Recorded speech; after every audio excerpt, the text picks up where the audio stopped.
Ang pamagat po ng ating mensahe po ay ang dakilang misyon. Alam naman po natin na ang aklat po ng Mateo ay punong-puno ng salita ng Diyos na nagbibigay po ng kaligtasan, kagalingan, lahat ng pangangailangan natin noong time na kung umpisahan po natin sa aklat ng Mateo hanggang sa kahuli-hulihan po ng kanyang salita. Amen po. Pwede po tayong tumayo para basahin po natin yung kanyang salita at magbigay galang po sa kanyang salita. Amen po. Ang word po natin ay nagmula po sa Matthew 28:16-20. Ito po yung pinamagatan kong ang dakilang misyon ng ating simbahan po. Amen po. Sabi po, pumunta ang 11 alagad sa Galilea sa bundok na sinasabi ni Jesus. Nang makita nila si Jesus, siya'y sinamba nila, subalit may ilan sa kanila ay nag-alinlangan.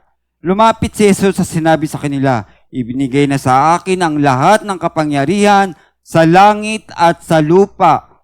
Kaya't habang kayo'y humahayo, gawin ninyong alagad ko ang mga tao sa lahat ng bansa. Bautismuhan ninyo sila sa pangalan ng Ama, ng Anak at ng Espiritu Santo.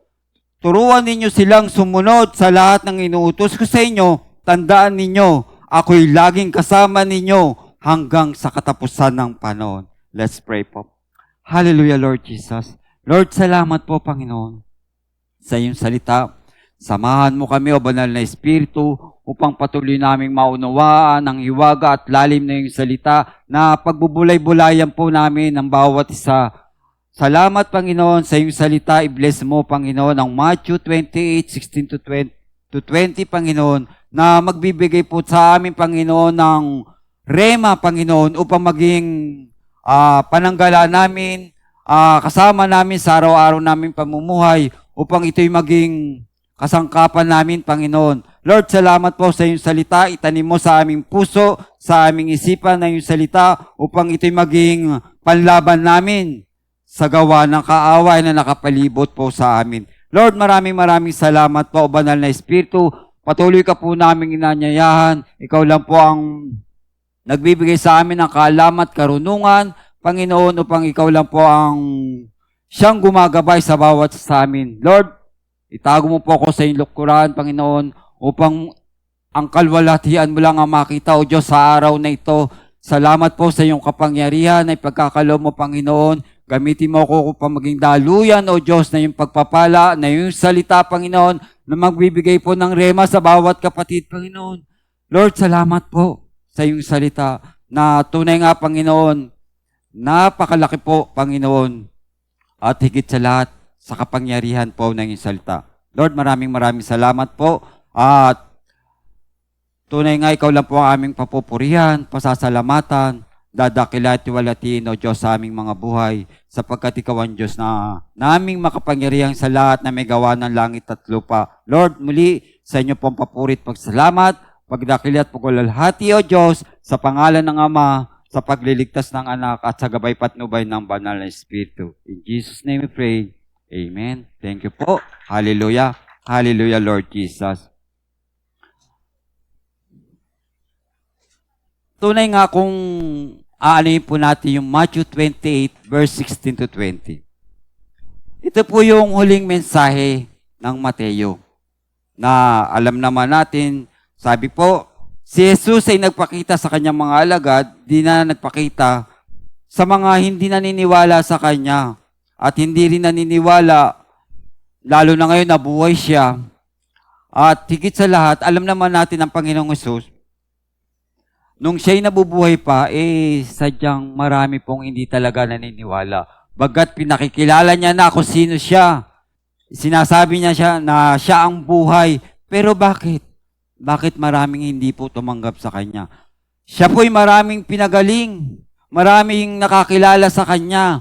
Pero nung time na dumating yung muling pagkabuhay niya, at sinasabi niya nung siya'y pa'y nabubuhay po, tayo'y magkikita sa akin muling kabuhay, magkikita po tayo. Sabi po sa kanyang salita. Amen po. Sabi po, ang evangelism po, ito po ang ibig sabihin, ay pagbabahagi sa ibang tao ng magandang balita tungkol sa ginawa ni Heso Kristo para iligtas po ang makasalanan po. Amen po. May tanong po ko. Ito po, isang bagay na napaka-importante na magagawa natin dito sa lupa, pero hindi po natin magagawa sa langit. Ano po kaya yung bilang isang Kristiyano, bilang isang church? Fellowship, itong ginagawa po natin to, fellowship to, na sama-sama tayong nakikinig ng Word of God. Ito po magagawa din po natin sa langit. Na sama-sama at higit sa lahat, kapiling na po natin ang ating Panginoon sa langit po. Ano pa kaya, bukod sa fellowship?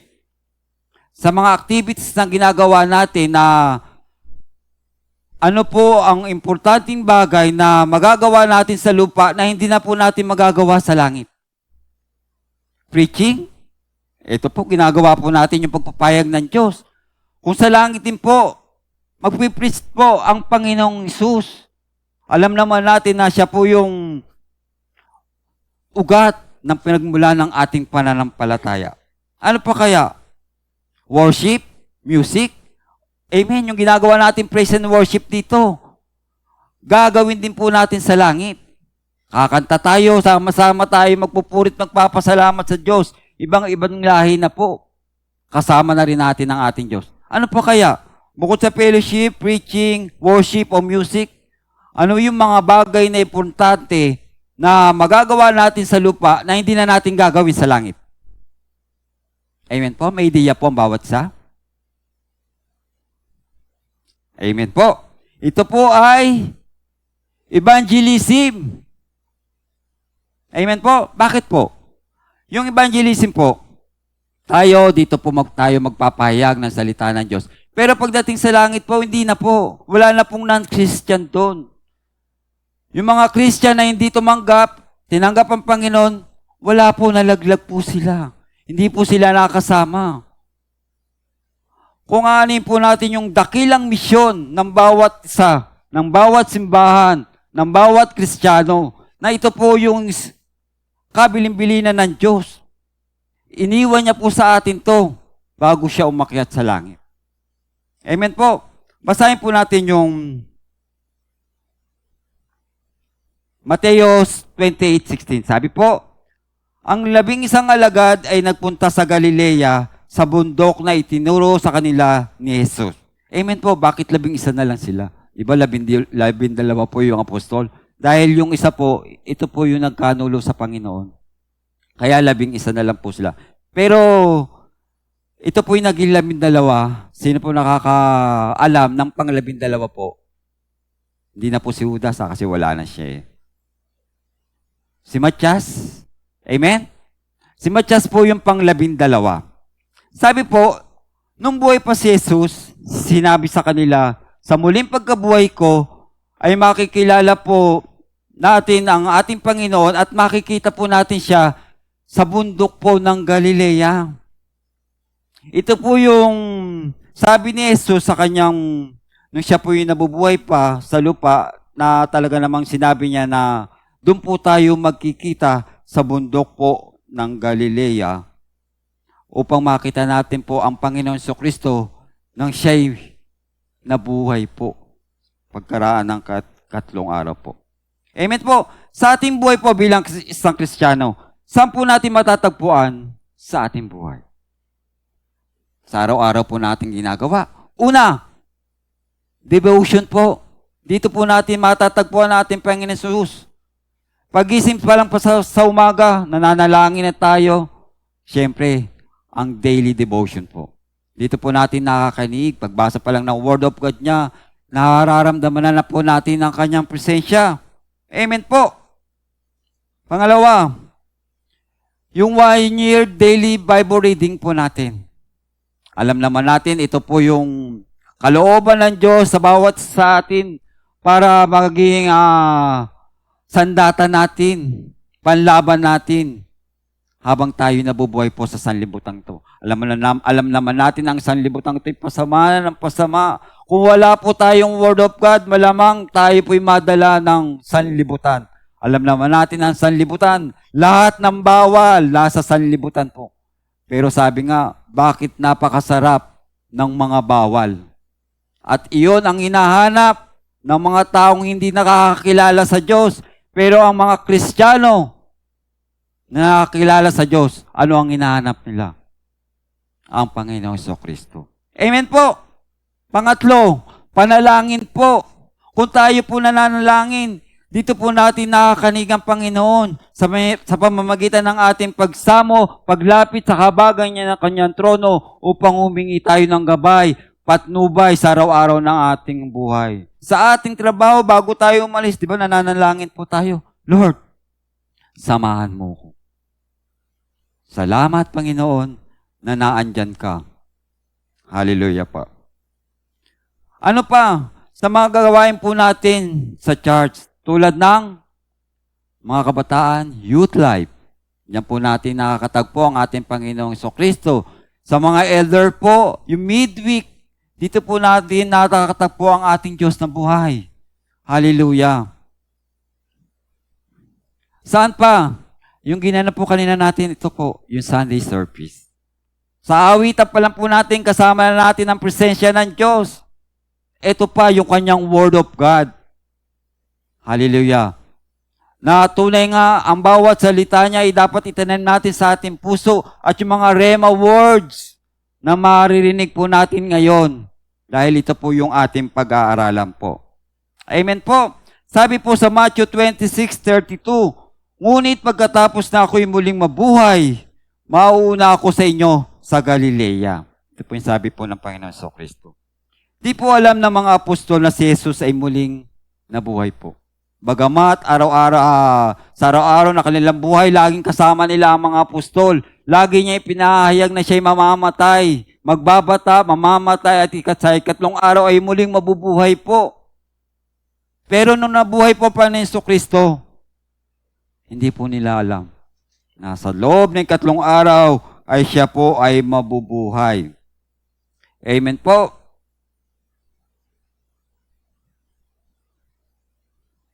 Hallelujah. Tignan po natin sa Matthew 28:7, tapos talon po tayo sa 10. Lumakad na kayo at ibalita sa kanya ang mga alagad na siya'y muling nabuhay at mauna sa Galilea. Ito po yung sabi ng anghel sa dalawang Maria na nagpunta po doon sa libingan ng Panginoon Jesus. Sinabi sa kanila ni Jesus, huwag kayong matakot. Umayo kayo at sabihin sa mga kapatid ko na pumunta sila sa Galilea at makikita nila ako roon. Amen po. Bakit po iyon yung sinabi ng Panginoon Jesus na sa bundok po ng Galilea? Alam po natin na makikita po nila na doon po aakyat ang Panginoong Jesus sa langit po. Pero bakit po? 11 apostol po yung nakita niya. Marami po siyang tinawag, pero kakaunti lang po ang pinili. Di ba? Libo-libo po yung pinagaling niya. Maraming nakakilala sa pagpapahayag niya. Bakit kakaunti lang po ang nakarating? Alam naman natin sa pag-akyat po ng Panginoon Jesucristo, dito po siya mayroon pong iiwan siya sa atin. Sasagutin po natin yan sa bandang huli po. Sabi po sa Matthew 28:17, nang makita nila si Jesus, siya'y sinamba nila, bagamat may ilang nag-alinlangan po. Amen po. Sa atin po bilang isang mga Kristiyano, nalaman natin na ito po minsan dumarating din po sa atin yung pag-aalinlangan na bagamat nakita natin ang Panginoon Jesucristo, na alam natin na ang mga apostol po, kasama niya ang Panginoon Jesucristo araw-araw. Bakit sila nagkaroon pa ng alinlangan? Sabi ng Panginoon Jesus, mapalad ang naniniwala kahit hindi nila ako nakikita. Pero apostol na po yun, nagkaroon po siya ng alinlangan. Hindi sila naniniwala na ang Panginoon Kristo ay muling nabuhay. Minsan kahit tayo ay Kristiyano na, nag-aalinlangan po tayo tulad ng mga alagad. Bakit po? Yun po yung pamantayan ng mundo eh. Dahil nasa laman po tayo. Sabi nga, to see is to believe. Ito po yung pamantayan ng mundo. Pero sa ating po mga Kristiyano, ano po? To believe is to see. Yung tayo po, sabi nga ng Panginoon sa Matthew 20:29, John 20:29, mapalad ang naniniwala kahit hindi nila ako nakikita. Kaya nga po tayo isang nananampalataya tayo sa hindi po natin nakikita. Pero ang mga makasanlibutan, kailangan makakita pa po sila ng himala. Nang nagpagpapagaling ang Panginoon Jesus para lang po sila maniwala. Tayo po hindi. So, malaki po ang pagkakaiba ng makasanlibutan at sa mga nakakilala sa Panginoon Jesus. Balik-kabaliktaran po. Amen po! Tignan po natin yung John 20:24-29. Ito po yung pag-aalinlangan po ni Tomas. Ngunit si Tomas ay tinaguri ang kambal. Sa 12 ay wala roon nang dumating si Jesus. Kaya't sinabi sa kanya ng ibang alagad, nakita namin ang Panginoon. Sinagot ni Tomas, hindi ako maniniwala. So nag-aalinlangan na po siya dito. Hanggat di ko nakikita ang butas ng pako sa kanyang kamay na isinuot dito ang aking daliri. Hanggat hindi ko na ipapasok ang aking kamay sa kanyang tagilira. So alam naman natin, nung pinako po ang Panginoon Kristo, talaga pong sinibat siya. Ibig sabihin, malaki yung sugat dito sa kanyang tagiliran. Papasok yung kamay ni Tomas. Para lang siya maniwala. So ang laki ng sugat pala. Makalipas ang 8 araw, muling nagkatipon sa loob ng bahay ang mga alagad, kasama nila si Tomas. Nakapinid ang pinto, ngunit pumasok si Jesus at tumayo sa gitna nila at sinabi niya, sumainyo ang kapayapaan. Amen po. Nakapinid po yung pinto, pero pumasok po ang Panginoon Jesus dahil glorified body na po siya. Amen po. Sabi po sa 27, sinabi niya yon kay Tomas, tignan mo ang aking kamay at ilapit dito ang iyong daliri. Ipasok mo ang iyong kamay sa aking tagiliran. Huwag ka nang mag-alinlangan. Maniwala ka na. So, kailangan pa ba natin na ang Panginoon mismo ang magsabi para tayo ay maniwala? So, yung mga wala pong salita ng Diyos, malamang mag-alinlangan po sila. Pero itong mga disipulo ay kasakasama niya araw-araw. Nag-aalinlangan pa po sila. Sabi po sa 28, sumagot si Tomas, Panginoon ko at Diyos ko. Doon niya po nakita, natutupong nabuhay ang ating Panginoong Hesus pagkaraan po ng pangatlong araw. Ang sabi po ni Tomas, Panginoon ko at Diyos ko, iyon po yung nasambit niya. Nung nalaman niya ang katotohanan na ang Panginoong Jesucristo ay nabuhay pagkaraan po ng 3 araw. Sinabi sa kanya ni Jesus, maniwala ka na ba? Sapagkat nakita mo na ako. Mapalad ang naniniwala kahit hindi nila ako nakikita. Amen po. Sa ating buhay po, yung pag-aalilangan po, talaga namang hindi po nawawala yan. Kasi po, minsan nga, may nagsabi, naandito ang Panginoon sa lugar na ito. Minsan sasabi, wala pa. Hindi pa yung time. Baka maling balita lang yon. Sa ating buhay po, bilang isang mga Kristiyano po, hindi po nawawala talaga yung pag-aalilangan natin. Pero kung tayo po'y nag-aalilangan, naandyan po, ipag-pray po natin. Kung tayo po'y may pag-aalilangan sa ating puso, naandyan po ang Panginoon Jesus. Manalangin po tayo, Lord, ano po ba ang totoo o banal na Espiritu? Ipaunawa mo sa amin yung katotohanan. Sa atin po bilang sa mga Kristiyano, kung tayo po lagi nagbabasa ng Bible, yung Bible reading natin, ito po yung magiging gabay natin sa araw-araw na ating buhay, sa paglakad natin sa Panginoon. Amen? Hallelujah. Kaya nga po sa ating buhay, yung pag-aalinlangan ay talagang, ito po yung nakakasagabal sa ating paglago bilang isang Kristiyano. So, malaking bagay po yung ginagawa natin pag-aaral dito.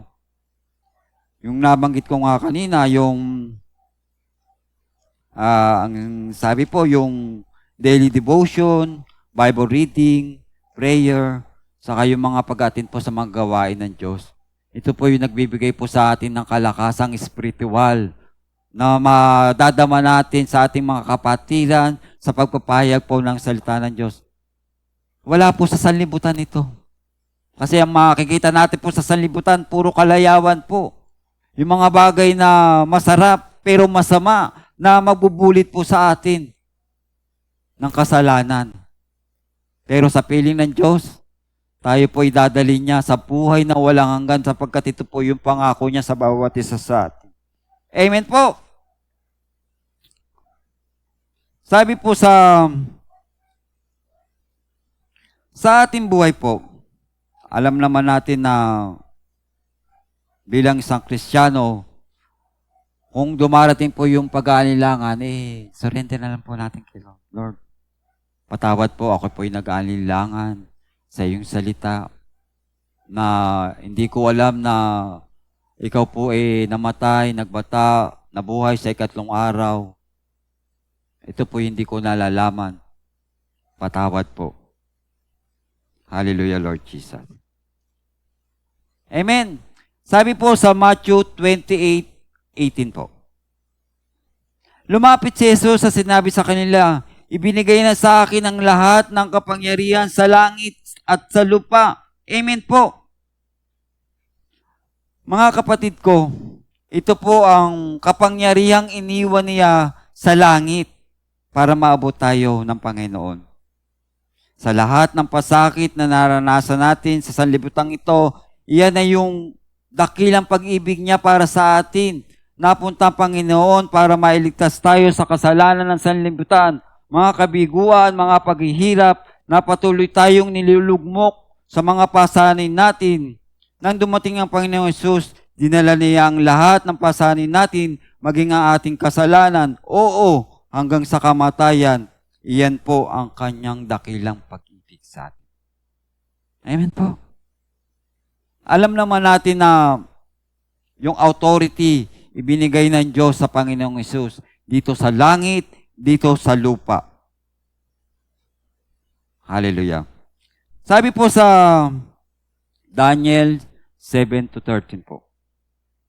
Patuloy ang aking pangitain nang makita ko naman ang isang tila taong nakasakay sa ulap, bumaba ito at lumapit sa nabubuhay magpakailanman. Binigyan siya ng kapamahalaan, karangalan at ng kaharian. Siya ay pinaglilingkuran ng lahat ng tao, bansa at wika. Ang pamamahala niya ay di matatapos at hindi mawawasak ang kanyang kaharian. Amen po. Ito po yung pangitain ni Daniel sa ating Panginoon Kristo. Na sabi nga na binigyan lumapit ang nabubuhay magpakailanman. Binigyan siya ng kapamahalaan, ng karangalan, at ng kaharian. Siya'y paglalingkuran ng lahat ng tao, bansa, wika, at pamamahala niya ay di matatapos at di mawawasak ang kanyang kaharian. Natunay nga, ito po yung kapangyarihan na pinagkaloob sa kanya ng Panginoong Diyos, Ama, nang siya po'y bumaba para po ipadama yung dakilang pag-ibig niya sa atin. Ito po yung iniwan ng Panginoong Hesus nung siya po nasa langit. Kaya nga po, kung titignan po yun natin yung dakilang pag-ibig ng Diyos para sa atin, talaga pong sa Panginoong Kristo lang po natin mararanasan to, yung dakilang pag-ibig, na hindi po natin mararanasan sa sanlibutan. Hallelujah po. Kaya nga po, sabi po sa Matthew 11:27 po, ibinigay sa akin ng Ama ang lahat ng bagay. Walang nakakilala sa anak, kundi ang Ama, at walang nakakilala sa Ama, kundi ang anak, na yaong parating napapagpahayagan po ng anak. Tayo po to. Yung nakakarinig po ng Word of God. Sabi nga, walang nakakilala sa anak kundi ang ama at walang nakakilala sa ama kundi ang anak at yung yaong marapating nagpapayagan ng anak. Tayo po yung pinapayagan po ng Panginoong Hesus. Na nakikilala po natin ang ating Panginoong Hesus at higit sa lahat yung kanyang ama po. Natunay nga, ito po yung pinararating sa atin po. Sabi po sa John 3:35 po, minahal ng ama ang anak at ibinigay sa kanya ang kapamahalaan ng lahat ng bagay. Amen po, sa ating buhay po, alam naman natin na ang lahat ng bagay nasa Panginoong Kristo. So, alam natin kung kanino po tayo lalapit. Kung kailangan natin ng isang bagay, lapit tayo. Kung may problema tayo sa Kanya, lumapit tayo. Alam natin ang lahat ng bagay ay siya po nagpo-provide. Minsan nga dumating sa buhay ko na talagang wala na po. Wala po akong, dahil alam naman natin na ako lang po talaga yung naghahanap buhay. Ang misis ko po, yung kinikita niya para pambawal lang po ng mga bata. Sabi ko, Lord, lingkod mo ko. Nagpapayag po ako ng word of God mo. Pinapayag ko yung salita. Alam ko, Lord, na ikaw po ang magpo-provide sa akin. So, yung mga nangyayari sa akin buhay na hindi ko mawari, pero nagaganap. Siya po talaga yung nagpo-provide. So, minsan, dumating po yung pinakamalaga sa araw natin, sa ating buhay po. Ano po ba yung pinakamalaga sa ating buhay? Ito po yung ating karawan. So, sa trabaho ko po, sabi nung mga operator ko, Sir, pupunta pa kami sa inyo. Sabi ko, hindi ko masagot yung sinasabi nila kasi alam ko na wala po akong handa, wala naman po ako na extra income para i-provide na ipagdiwang yung aking karawan. So, ang ginawa ko lang po, ako po ay nanalangin, Lord, salamat po sa bagong buhay na ipinagkaloob mo. Alam ko, Lord, na marami ka pa pong himalang gagawin sa aking buhay. So, umuwi po ako, naglalakad po ako, dahil wala na pong bangka dun sa may bunga. Nag-text po yung misis ko. Sabi ng misis ko, bibili ka ice cream? Oh, bakit? Kasi tinanong niya kung nasaan ako. Nasa 7-Eleven na ako. Sabi ko, hindi, nasa tapat ako lang ng 7-Eleven. Bakit ako bibili na ice cream? Alam mo naman, isang kusing talagang wala akong hawa. Pero ako po'y nagtitiwala sa Diyos. So pagdating ko, malapit na po ako sa bahay, na tunay nga na may ginagawa po talaga ang Diyos. So ito po yung blessing na nakita ko na abalang-abala po yung aking mga pamilya sa paghahanda. Parang nasurpresa po ako. Yung kagalakan po, yung emotion ko na hindi ko may paliwanag, naramdaman ko. Dahil yung pagmamahal nila. Abalang-abala sila, yung isa nagluluto, isa nag-aayos. Na nakita ko, sabi ko, Lord, napakabuti mo talaga. Natunay nga yung kanta natin, napakabuti niya sa ating buhay. Na ginagawa niya sa atin sa araw-araw na atin. Yung mga pangyayaring hindi po natin na-expect, pero nagaganap po. Ito po talaga yung kaloob niya sa atin. So, by the way, na-share ko lang po kasi talagang ito po yung kalooban ng ating Diyos Ama. Sabi po sa Gawa 2:36, kaya dapat malaman ng buong Israel na itong si Jesus na ipinapako ninyo sa krus, siya ang ginawa ng Diyos na Panginoon at Kristo. Amen po. So, alam naman natin na hindi po nagpakilala ang Panginoon sa Kristo na siya po yung Kristo. Sapagkat kung makikilala nila ang Panginoon na siya po ay Kristo, malamang baka nahango pa ng Panginoong Hesus. Pero hindi po kasi ito po yung nakasulat po eh. Pero kung nalalaman po ng mga Israelita na yung ipinapako nila ay Panginoon at Kristo at Mesayas, hindi po mangyayari dahil ang kasalutan po dapat maganap. Kung ano po ang sabi ng Diyos Ama, iyon po ang mangyayari. Ito po ang magaganap sa buhay po ng ating Panginoon Kristo. Amen po.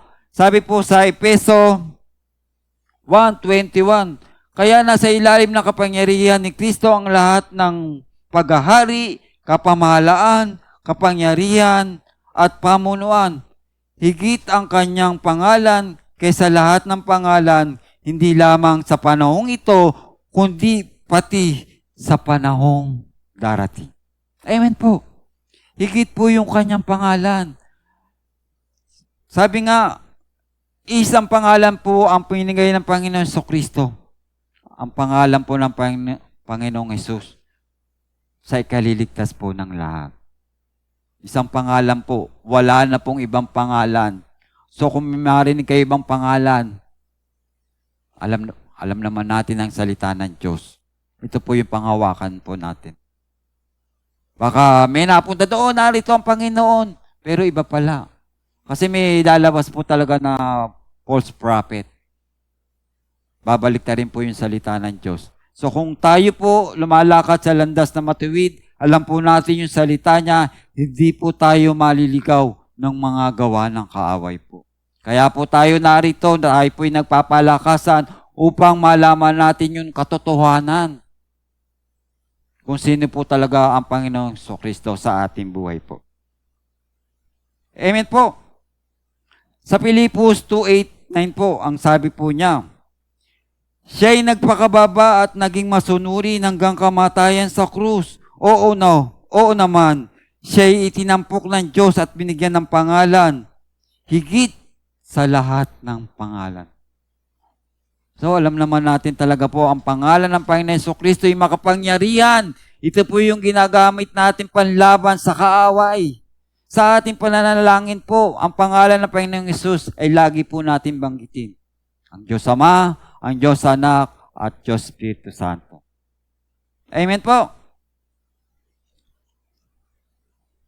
Sabi po sa Hebrew 1:2, ngunit ngayon siya'y nagsasalita sa atin sa pamamagitan ng kanyang anak. Sa pamamagitan ng anak ay nilikha ng Diyos ang sansinukob at siya'y itinalaga niyang may-ari ng lahat ng bagay. Amen po. Alam naman natin sa pasimula pa lamang talagang kasama ng Diyos ang salita. At ang salita ay Diyos. Dahil sa salita po, nabuo po ang sanlibutan. Dahil ang salita po, ang Panginoong Jesucristo. Amen po. Alam naman natin na yung kapangyarihang binigay ng Diyos Ama sa Panginoong Jesucristo, yung kapamahalaan ng lahat ng bagay. So bakit pa tayo matatakot? Bakit pa tayo mahihiyang lumapit sa ating Diyos? Sapagkat kung ano yung kailangan natin, sabihin natin na andyan siya, ibibigay niya sa atin. Kung ano man po yung ating pangangailangan po. Hallelujah, Lord Jesus. Sabi po sa 1 Peter 3:22 po, na umakyat sa langit at ngayon naluklok sa kanan ng Diyos, na naghahari siya roon sa mga anghel at mga kapangyarihan at lakas na panlangit po. Amen po. Na tunay nga nung nabuhay po ang Panginoon Jesucristo, ito po yung kaganapan ng lahat sa ating buhay, maging sa kalangitan po. Amen. Dako po tayo sa Matthew 28:19 po. Kaya nga umayo kayo at gawin ninyong alagad ko ang lahat ng bansa. Bautisman niyo sila sa pangalan ng Ama, ng Anak, at ng Espiritu Santo. Alam natin na magkakasama po talaga ang tatlong ito. Ang Ama, ang Anak, at ang Espiritu Santo. Ito po yung dakilang misyon ng bawat Kristiyano o church ng Panginoon para ipahayag ang kanyang salita sa lahat ng bansa. Aakyat na ang Panginoong Hesus sa langit, kaya ibinigay niya ang dakilang misyon niya sa kanyang mga alagad. At ang dakilang misyon na ito, hanggang sa panahon natin ngayon, ito pa din ang kalooban na gagawin natin bilang tagasunod ng Panginoong Hesus. Ang Great Commission po, ang dakilang tagubili ni Hesus bago siya bumalik sa langit. Ang isang tao kapag aalis at nawala ng matagal, nagbibilin siya. Nag-iiwan siya ng mga dapat gawin at ganun po ang Panginoong Hesus. Ayaw niya tayong mga pasadilim bago siya umalis. Ito po yung dakilang utos na ibinigay po sa bawat isa sa atin. Sa charts. Sabi po, kaya tumayo kayo at gawin ninyong alagad ko ang lahat ng bansa. Bautismo ninyo sila sa pangalan ng Ama, ng Anak, at ng Espiritu Santo. Sabi po sa English, go ye therefore and teach all nations, baptize in the name of the Father and the Son and the Holy Spirit. Ang sabi po, go sa ating pong mananampalataya. Ipahayag po natin ang kanyang salita. Binibigyan niya po tayo ng utos. Dakilang utos ang bawat isang mananampalataya. Go! Ipahayag po natin ang salita ng Diyos. Ito po yung dakilang utos sa bawat isa sa atin.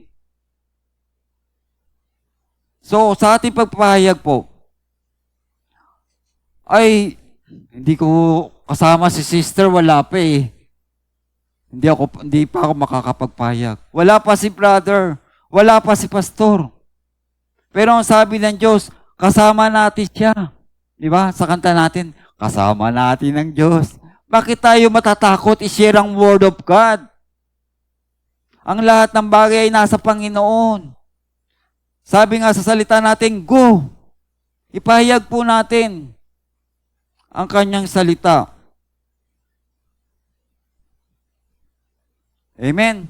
Kaya nga bilang isang Kristiyano, dapat po natin sundin ang kanyang misyon na ibinigay sa mga alagad at sa ating mga tinawag, pinili at hinilang para maabot ang hindi pa nakakarinig ng salita na nagbibigay ng buhay at kaligtasan sa bawat isa. Kaya hindi pa po dumarating ang Panginoon Hesus. Dahil marami pa pong hindi nakakarinig ng kanyang salita. Amen po. Kaya ipahayag po natin ang kanyang salita. Sabi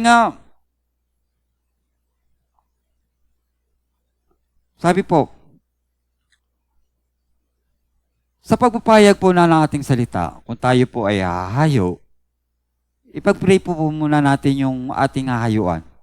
Lord, bigyan mo po ko ng lakas, ng tapang, para maipahayag po yung dakilang misyon na pinagkaloob mo sa amin. Ipag-pray po natin yung taong hahayuan natin, yung papahayagan po natin ng Word of God. Sabi nga, brother, ayaw tanggapin ang salita ng Diyos. Ayaw po nila kaming patuloyin. Pero ang sabi po sa salita ng Diyos, go! Ipahayag po natin. Kung ayaw nila, ang Panginoong Hesus po ng pahayag, hindi lang po pumirmi siya sa isang lugar. Sa iba't ibang dako po ng Israel para ipahayag ang kanyang salita. Doon po tayo sa maniniwala po sa atin. Dahil po, sabi nga, ay, pasensya ka na po. Kasi sarado di kandado po kami. So, pinaninindigan nila na talaga po sila sarado di kandado sa kanilang pananampalataya. So, magagawa lang po natin sa mga taong toto, ipag-pray po natin sila. Ilapit po natin yung kanilang buhay sa ating Panginoon Hesus. Lord, kung paano ko po namin nakilala, ipuin mo po sila para makilala ka rin na ikaw po yung Diyos na nagbibigay ng buhay at kaligtasan sa bawat sa atin po. Kasi po, tayo po bilang sa mga Kristiyano, na-receive po natin yung buhay at kaligtasan na libre, wala pong bayad. So, dapat po bilang isang pinili, hinirang ng Panginoon para ipahayag po yung kanyang dakilang misyon, ipahayag po natin ng libre. Kapagkat ito po ang kanyang kalooban. Amen po. Sabi po sa Gawa 1:8, ngunit binigyan kayo ng kapangyarihan pagbaba sa inyo ng Espiritu Santo at kayo'y maging mga saksi ko sa Jerusalem at sa buong Judea at Samaria hanggang sa dulo ng daigdig. Amen po. Saan po na tayo magpapahayag ng salita ng Diyos? Una po yung pamilya natin, ang Jerusalem po. Yung tatay natin, yung nanay natin, yung kamag-anak natin, yung pamilya natin, mga tiyuhin natin, para makarinig po sila ng salita ng Diyos. So, kung sa atin to bilang isang Kristiyano, ginawa natin yung part natin, pero tinanggihan nila yung salita ng Diyos, wala na po tayong ano sa kanila na hindi po natin sila kasalanan dahil ginawa naman po natin yung part natin na ipahayag po yung salita ng Diyos. Kung di man sila tumanggap o inayawan nila yung salita ng Diyos, pinili po nila kung saan po sila mapupunta. Sabi nga ng Panginoon Yesus, marami pong makasalanan, marami pong mamamatay na hindi po makakahingi ng tawad ng kanilang kasalanan po. Bakit po? Kasi hindi nila tinanggap ang Panginoon Yesus eh. Hindi nila kilala. So mapalad po tayo bilang sa mga Kristiyano na tinawag niya. Ito po yung dakilang misyon. I-share po natin sa ating pamilya, sa ating magulang. Baka meron pa pong hindi nakakatanggap. Sabi po, sa Samaria po, ito po yung mga kapitbahay natin. Yung mga kaibigan natin. Kung pinayag po natin yung kanyang salita, yung dakilang misyon sa ating mga kapitbahay, inayawan niya po tayo. Wala na po tayong kasalanan doon. Sapagkat sila po ang pipili kung saan po nila gusto mapunta. Sabi nga kung sasabihin natin, saan nyo ba gusto mapunta? Sa impyerno, sa langit, kasi dalawa lang naman po ating pupuntahan eh. Maraming gusto pumunta sa langit pero ayaw nilang gawin. Ayaw nilang sumunod sa salita ng Diyos. Mas gusto nila mapunta sa kabila dahil lahat ng kalayawan na andon, lahat ng masarap na andon. So malaki po talaga ang pagkakaiba. Saan pa po? Sa Samaria po. Pangalawa po sa Judea po. Yung malalayong kamag-anak natin, sa malalayong lugar, sabi nga, hanggang sa dulo ng daigdig. Paano po natin maabot yung hanggang dulo ng daigdig? May gadget po tayo. Gamitin po natin to. Sa Facebook, so lahat po ng mga apps natin, isend po natin yung Word of God. Marami po dito makakarinig. Marami po yung, minsan yung isang napadala natin, yung salita na sinend natin, para pala sa kanya. Tapos nag-reply sa iyo, kapatid, salamat po sa yung sa salita ng Diyos na isinend mo. Parang nabuksan yung isipan ko. So, sa pagpapadala po na natin ng message sa pamamagitan ng text, naaabot po nito yung malalayo. Yung mga kamag-anak natin nasa sa ibang bansa na hindi po natin nakakapiling. Hallelujah. Amen po. May tanong po ako dito. Sino po sa inyo ang umayo o nag-evangelize na para sumunod sa dakilang atas ng Diyos? Amen po. I-share ko lang po. Nung kami po, LPCF na po tayo noon. Kami po pinadala sa LPCF, San Andres, Quezon. Ito po yung church natin. Apat po kami, ang kapatid na Maris, kapatid na Lawrence, at kapatid na Raymark po. Na kami po humayo para ipahayag po yung dakilang misyon ng Panginoon. Maabot po yung mga salita, yung mga malalayo na hindi pa po nakakarinig ng salita. So dito po natin may encounter yung mga tao na hindi pa po nakakilala sa Panginoon Jesus. May isa po kami sineran. Naitanong ko po sa kanya na, Nay, kami po magbabahagi ng salita ng Diyos na nagbibigay ng buhay at kaligtasan. Nung tinanong ko po siya, kilala niyo po ba si Jesus? So, nalungkot po ako dun sa sagot niya. So, bilang isang nagpapahayag po ng salita ng Diyos, yung sagot po nung may edad na po siya So, parang nabagabag yung damdamin ko. Kung talaga pong walang magpapahayag ng Diyos, ng salita ng Diyos, hindi po nila maririnig yung buhay ng kaligtasan. Dahil wala pong nangangaral. So, sabi po nung sineran ko, Dalawa po kami ni Maris. Hindi niya po kilala ang Panginoon Jesus. So, sa amin po papapahayag, sabi ko, gusto niyo po ba makilala ang Panginoon Kristo sa inyong buhay? So, willing naman po siya. Dahil po, Sabado po yun eh. Kasi kinabukasan po, may gawain po dun sa church natin sa San Andres, Quezon. So, pinatanggap po namin siya.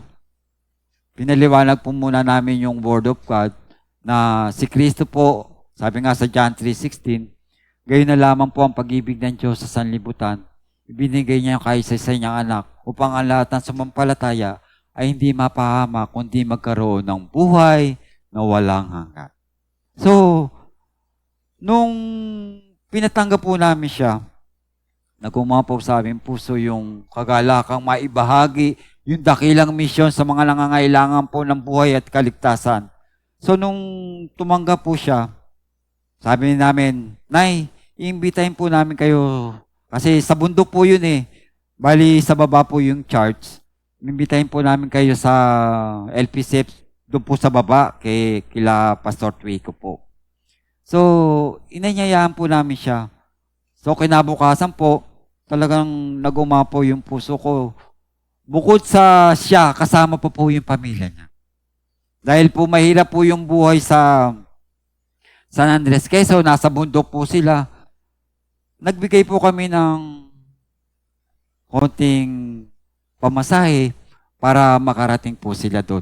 Kasi doon po, hindi ka po makakarating sa ibaba kung hindi ka po sasakay. Kasi malayo po. Minsan tinry po namin maglakad eh. Umpisa po doon sa sakayan hanggang paakyat. Akyat ng bundok po. Kasi nasa bundok po talaga yung bahay ni Pastor Rodel. At pababa pa. Doon kayo makakita ng baboy na nakakawala. Hindi po kinukuha. Sa atin po makita yung baboy na nakawala. Wala na, maghahanap na po yung mayari. Doon po, Diyos ko, talaga nakawala yung mga baboy.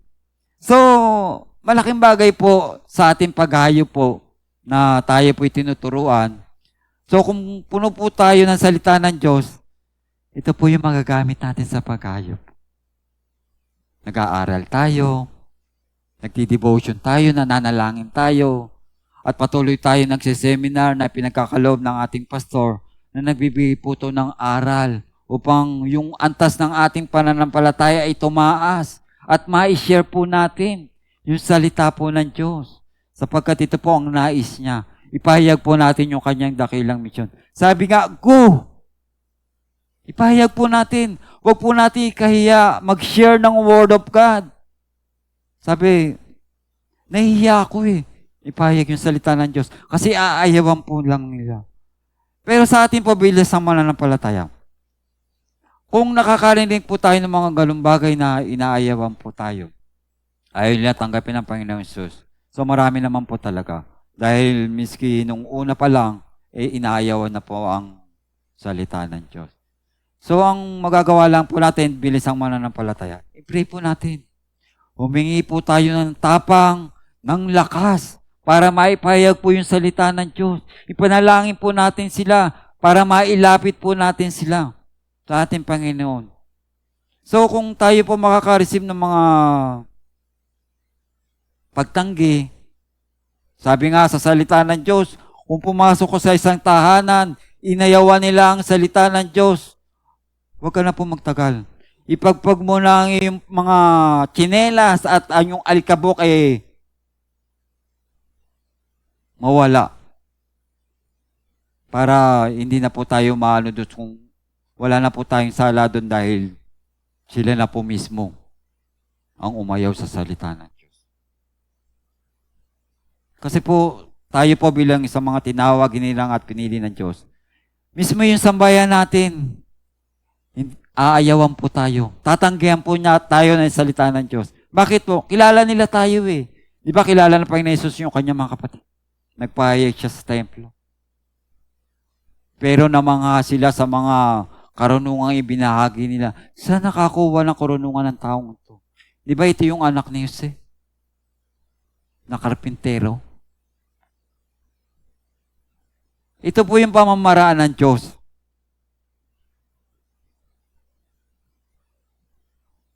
Kaya nga po, bilang isang mga Kristiyano, na tunay nga sa atin po, tayo po yung dakilang utos na pinagkaloob sa atin, ipahayag yung kanyang salita, yung kanyang kalooban, para marami po tayong mailapit. Share ko lang po nung midweek po namin. Dumadami na po kami sa midweek. Parang hindi na po kami nagkakasya. So may isa pong kaluluwa na na-invite po ang kapatid, tumanggap po sa Panginoong Hesus, na tunay nga, sabi nga, isang kaluluwa lang po yung ating ma-invite, libu-libong anghel po ang nagbubunyi sa langit po. So, in-invite po namin siya, sana umatin po itong Sunday service, mukhang busy po siya, kaya hindi po siya na kadulo po ng ating gawain po. Hallelujah po.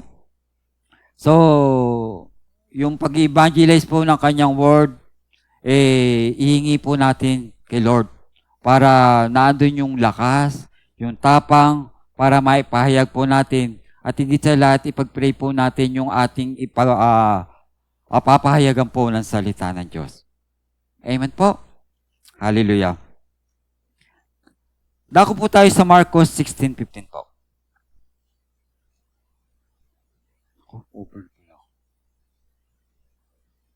At sinabi ni Jesus sa kanila, humayo kayo sa buong sanlibutan at pangaralin niyo ang lahat ang mabuting balita.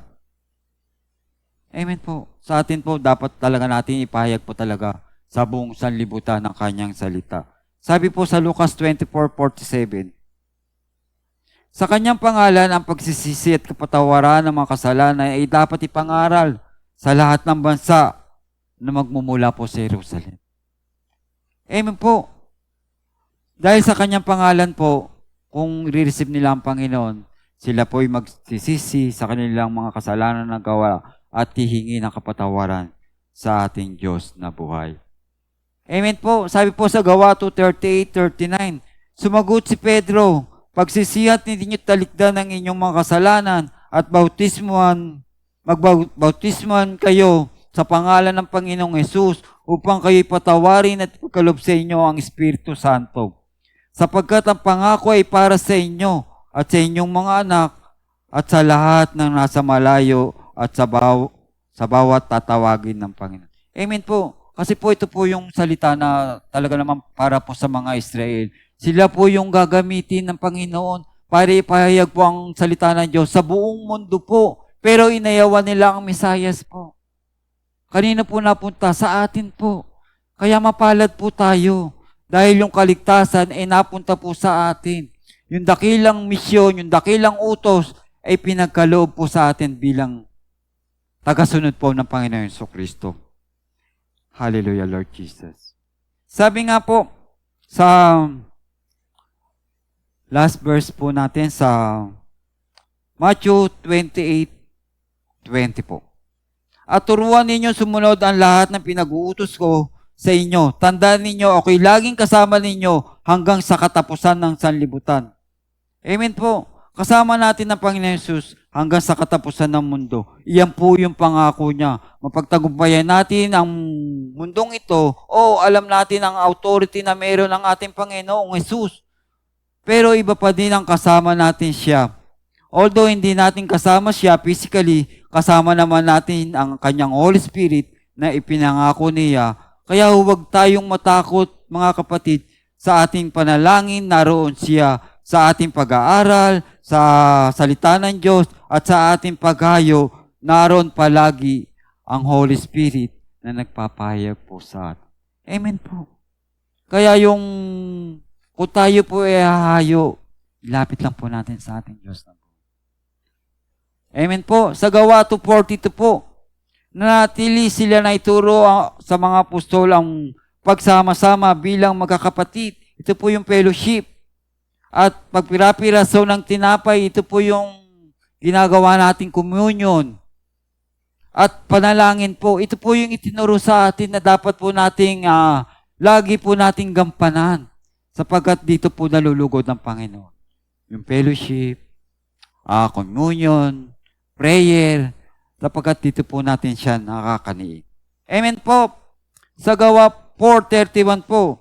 Pagkatapos nilang manalangin, nayanig ang pinagtitipunan nila at sila'y lahat ay napuspos ng Espiritu Santo at buong tapang na nangaral ng salita ng Diyos. Amen po. Dahil sa panalangin po natin, dito po natin nararamdaman yung kanyang presensya, yung kanyang kapangyarihan. Dito po natin nare-receive yung pagpapala na nagmumula sa ating Diyos. Amen po.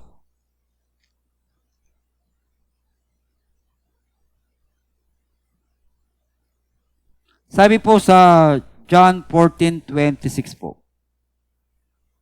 ngunit ang patnubay ng Espiritu Santo na susuguin ng Ama sa pangalan ko ang siyang magtuturo sa inyo ng lahat ng bagay at magpapaalala sa lahat ng sinasabi ko sa inyo. Ito po yung Holy Spirit na nasa atin po. Na lagi pong nagpapaalaala ng mga gawain niya. Sa umaga pa lang, nandyan na ang Holy Spirit. O mag-pray na. Mag-devotion na.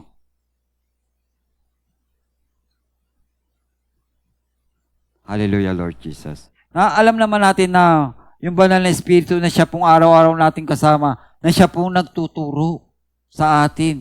Sabi nga nung di tayo marunong manalangin, na andyan siya. Tinuturuan niya tayo para makalapit tayo sa ating Diyos na buhay. Amen po? Ito po yung panghuli ko pong conclusion ko po.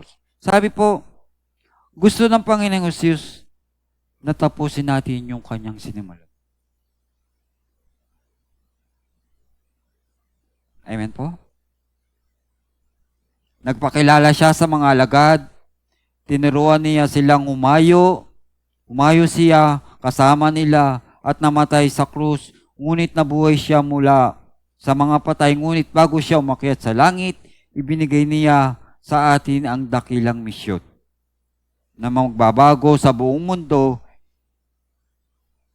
Hindi nagpapagawa sa atin ng Panginoong Hesus ng mga imposibleng bagay. Hallelujah po. Ito po yung dakilang misyon sa atin. Ibahagi natin ang mabubuting balita sa ating mga kakilala, sa ating mga kaklase, sa ating mga katrabaho, sa ating mga pamilya, at sa ating mga kaibigan.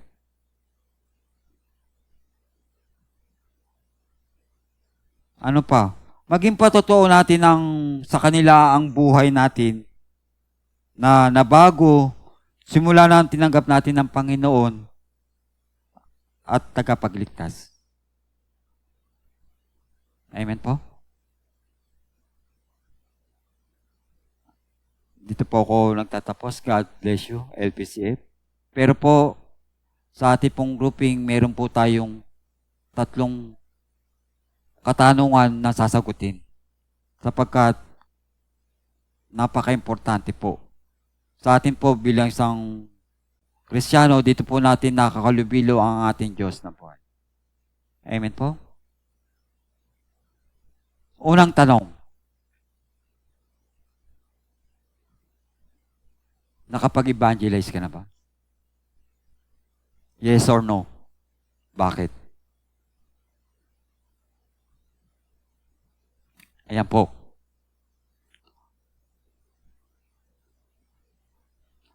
Yung pangalawa po, nung narinig mo ang salita ng dakilang misyon, ano ang naramdaman mo bilang isang Kristiyano?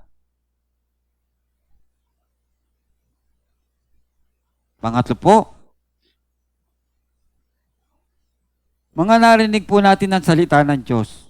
Ano yung nagrema o tumanim sa puso mo na narinig mo ngayon? Yung kanyang salita. Amen po. Let's pray. Father God, salamat po Panginoon sa iyong salita. Sa aklat ng Mateo, Panginoon, yung dakilang misyon, Panginoon, ang dakilang utos mo sa bawat mananampalataya, Panginoon.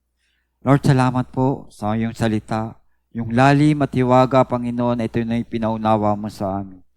Lord, salamat po na ito'y itanim mo sa aming puso upang maging sandata namin, O Diyos, sa gawa ng kaaway, Panginoon. Salamat, Panginoon, sa kaalaman at karunungan na nagmumula sa iyo, na ikaw lang po ang aming tinaas, Panginoon. Itanghalang iyong dakilang pangalan sa kalagitnaan ito. Salamat po, Panginoon. Sa bawat isa na narito, napagpalai mo, Panginoon, ano man ang kanilang pangailangan. Higit sa lahat, Panginoon, yung antas ng kanilang pananampalataya, Panginoon. Nawa ituro mo sa kanila na sila'y umayo, Panginoon, ipahayag, Panginoon, ang dakilang misyon sa bawat isa sa amin. Lord, salamat po sa pagsama mo, Panginoon, na tunay nga ikaw po yung malwalhati, Panginoon, maitaas, Panginoon, sa mga salita na naming narinig, Panginoon, na kami humayo, Panginoon, at ipahayag ang dakilang utos, Panginoon. Lord, salamat po sa iyong salita na nagbigay po ng mataas na kaalaman na nagmumula sa iyo. Lord, maraming salamat po na tunay nga ikaw lang po ang aming papupurihan, pasasalamatan, tadeklayat, walatin o Diyos sa aming mga buhay, sa kapangyarihan ng Ama, ng Anak, at ng Espiritu Santo. Ang lahat ng anak ng Diyos ay magsabi ng Amen and Amen. Hallelujah.